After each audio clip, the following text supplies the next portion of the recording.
नमस्कार, मैं हूं मनीषा चोला। न्यूज इंडिया में आपका स्वागत है। आइए नजर डालते हैं देश और दुनिया से जुड़ी तमाम खबरों की ओर। देश में 9 राज्यों की 10 विधानसभा सीट और श्रीनगर लोकसभा सीट के लिए हुआ उपचुनाव।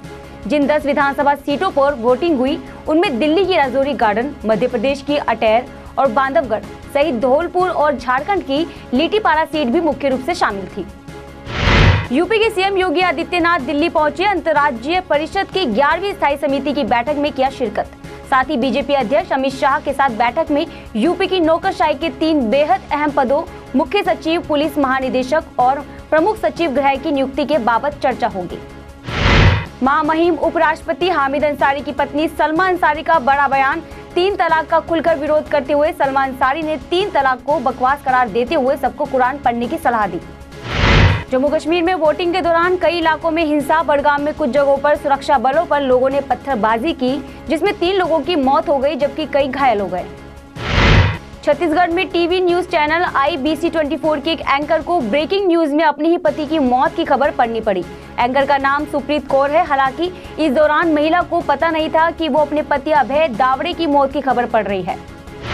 यूपी में किसानों के कर्ज माफ करने के फैसले के बाद पंजाब सरकार पर भी बड़ा दबाव। कैप्टन अमरिंदर ने कहा, अगर किसानों का कर्ज माफ करने के लिए केंद्र से मदद नहीं मिलती है तो इसके लिए कोई दूसरा रास्ता निकाला जाएगा। MCD चुनाव प्रचार में आरोप प्रत्यारोप के साथ अब हुआ पोस्टर वॉर शुरू। आम आदमी पार्टी ने अपने होर्डिंग में बीजेपी नेता विजेंद्र गुप्ता की फोटो लगाई। वहीं बीजेपी ने भी की पलटवार करने की तैयारी। पश्चिम यूपी में आतंक का पर्याय रहे कुख्यात मुकीम उर्फ काला गैंग के 50 हजारी शातिर बदमाश फुरकान को पुलिस ने एक मुठभेड़ के बाद गिरफ्तार कर लिया। मुठभेड़ के दौरान फुरकान को 3 गोलियां लगी है, जबकि मुठभेड़ में 2 पुलिसकर्मी भी घायल हुए हैं।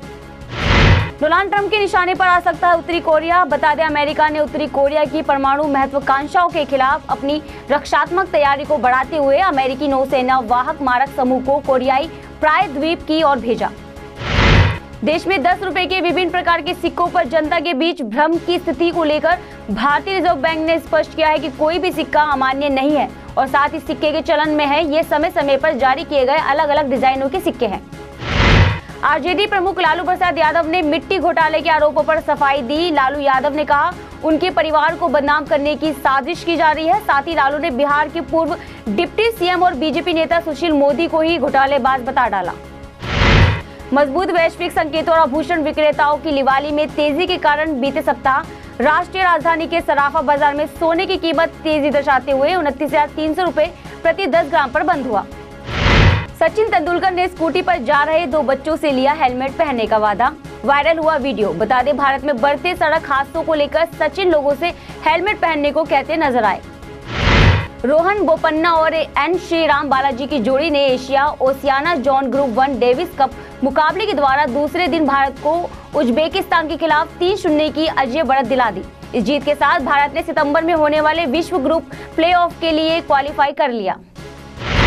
देश की सीमा और आंतरिक सुरक्षा के लिए तैनात केंद्रीय सशस्त्र पुलिस के जवानों के परिजनों को ऑनलाइन मदद पहुंचाने की तैयारी पूरी। बता दें, इसके लिए भारत के वीर नाम से पोर्टल और मोबाइल ऐप बनाया गया है।